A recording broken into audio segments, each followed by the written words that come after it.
Olá, alunos do segundo ano, tudo bem com vocês? Estamos aí, mais uma semana com os Planos de Estudos Tutorados de Minas Gerais, os PETs, agora o PET 2021. Essa semana 6 do PET 2 do segundo ano do ensino médio. Lembrando que no final do vídeo tem uma playlist com todas as semanas do PET 2 e que todo domingo tem vídeo novo aqui no meu canal. Por isso, não se esqueça de se inscrever no canal, dar like nesse vídeo, comentar e compartilhar com os colegas de vocês. Beleza? Então, pegue seu caderno e vamos juntos fazer as atividades dessa semana. Partidos políticos e forças sociais no primeiro reinado. O príncipe regente Dom Pedro, imperador do Brasil a partir de 1º de dezembro de 1822, liderou o processo de independência e assumiu o governo posteriormente com o apoio da elite residente no Brasil. Grande parte dos homens que faziam parte da elite eram deputados e senadores nascidos no Brasil e em Portugal. Em comum, tinham o fato de que defendiam seus interesses de classe social. Havia divergências políticas entre eles quanto aos rumos que o país deveria seguir. Não constituíam partidos políticos no sentido atual, apesar de, didaticamente, serem chamados de partido. Então, o Dom Pedro I ele vai contar com o apoio da elite que vai querer manter, os seus privilégios. E, embora a gente vai perceber que tinha algumas divergências, que tinha algumas coisas que um queriam, outros não, mas a elite ela vai apoiar que o Dom Pedro aí assumisse o controle do Brasil. Então, a gente vai ter o processo de independência, mas a gente não vai ter retirado completamente os laços aí, do Brasil colonial, porque o Dom Pedro, vai ser colocado, vai ser coroado aí como imperador do Brasil.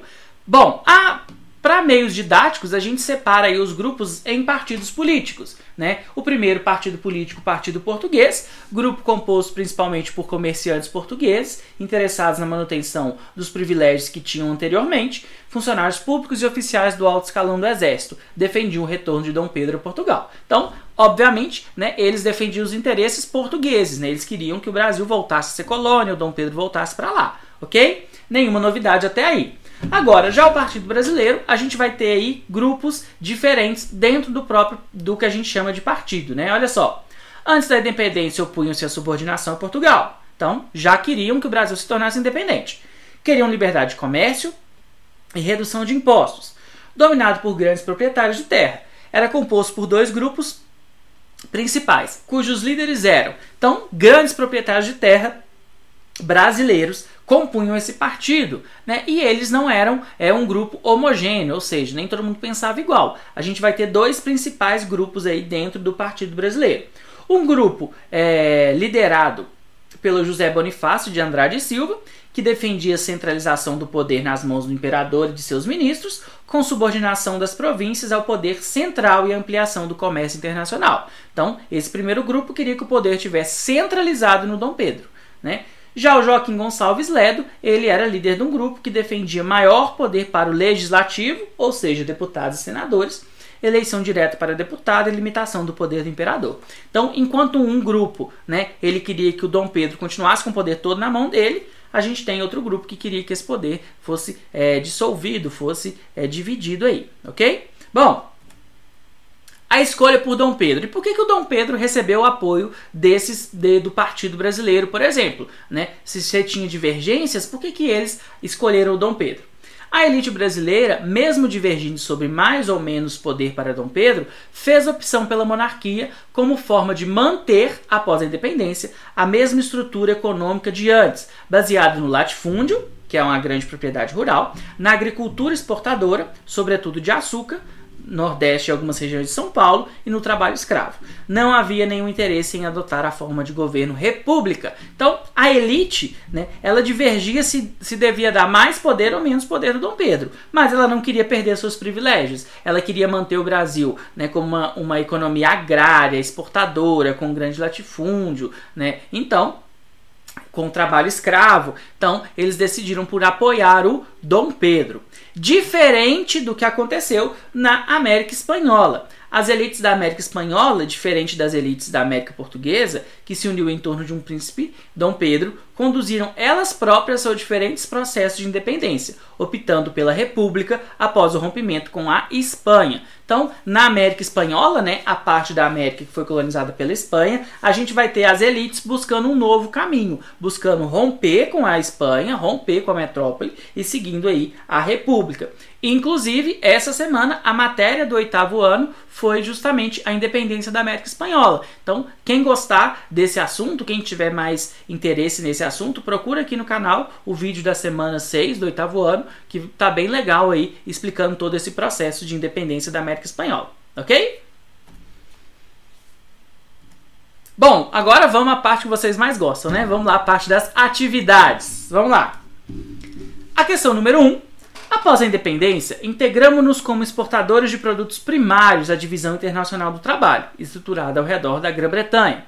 O Brasil especializou-se na produção com braços escravizados importados da África de plantas tropicais para a Europa e a América do Norte. Isso atrasou o desenvolvimento de nossa economia por pelo menos 80 anos. Éramos um país essencialmente agrícola e tecnicamente atrasado, por depender de produtos cativos. Não se podia confiar a trabalhadores forçados outros instrumentos de produção que os mais toscos e baratos. O atraso econômico forçou o Brasil a voltar-se para fora. Era do exterior que vinham os bens de consumo que fundamentavam um padrão de vida civilizado. Marca que distinguia as classes cultas e naturalmente dominantes do povaréu primitivo e miserável. E de fora vinham também os capitais que permitiam iniciar a construção de uma infraestrutura de serviços urbanos de energia, transportes e comunicações. Então esse texto vai falar desse atraso no Brasil, que o Brasil após a independência, ele vai continuar dependendo da agricultura, dependendo do exterior para receber muitos produtos. Então o atraso econômico, o atraso técnico do Brasil, né? O Brasil vai depender do exterior tanto para produtos quanto para investimentos. Levando em consideração as afirmações acima, relativas à estrutura econômica do Brasil, por ocasião da independência política, 1822, é correto afirmar que o país, vamos lá, letra A, se industrializou rapidamente, já está errada, né, pessoal? O Brasil não se industrializou rapidamente, o texto está falando justamente o contrário. Extinguiu a produção colonial baseada na escravidão, também já está errada, né? A gente sabe que a gente vai ter a escravidão perpetuando no Brasil aí, né, por muito mais tempo. Se tornou dependente da economia europeia por realizar tardiamente sua industrialização em relação a outros países. Olha, essa aí pode ser a resposta, hein? Vamos ver as outras. Se tornou dependente do capital estrangeiro, que foi introduzido no país sem fazer ganhos para a infraestrutura de serviços urbanos. Essa aí, pessoal, pode até deixar vocês na dúvida, mas ali no final do texto ele fala que o capital estrangeiro vai permitir a construção de infraestrutura. Então essa aí está errada, né? E a letra E teve sua industrialização estimulada pela Grã-Bretanha, já está errada, né? Então, resposta certa, letra C, se tornou dependente da economia europeia, né? Vamos lá para número 2. 2. O processo político de emancipação do Brasil desenvolveu-se dentro de condições bastante especiais, dentre as quais é correto assinalar a presença de Dom Pedro como regente do trono, estabelecia a possibilidade de uma separação entre Portugal e Brasil, sem, contudo, romper radicalmente com o regime monárquico. Olha, essa aí tá interessante, hein? Vamos ver as próximas. As primeiras notícias chegadas ao Brasil dos acontecimentos do Porto deflagraram em todas as províncias brasileiras movimentos de repúdio à Revolução Lusa, formando-se juntas constitucionais. A gente falou disso? Não, né? A Revolução do Porto, fundamentada em ideias liberais, tinha entre seus objetivos a reforma constitucional portuguesa e a emancipação política de suas colônias. Os portugueses queriam que o Brasil se tornasse independente? Não. Letra D. Nas juntas constitucionais formadas por brasileiros e portugueses, nas quais os brasileiros eram o maior número, havia firme decisão de não acatar as resoluções tomadas pelas cortes em Lisboa, o que contrariava os interesses lusos. Isso aí também está errada, né? Letra E, com relação ao Brasil, os revolucionários portugueses do Porto mantinham coerência com os postulados liberais, mostrando-se intransigentes defensores da emancipação política. Também está errado, né? Letra certa, letra A, ok? Vamos para a próxima. 3. Após a leitura do texto abaixo, de autoria de Boris Fausto, historiador e professor da Universidade de São Paulo, responda a questão seguinte. Vamos ver o texto aí, ó. A emancipação do Brasil não resultou em maiores alterações da ordem social e econômica ou da forma de governo. Uma das principais razões dessa continuidade se encontra na vinda da família real para o Brasil e na forma como se deu o processo de independência.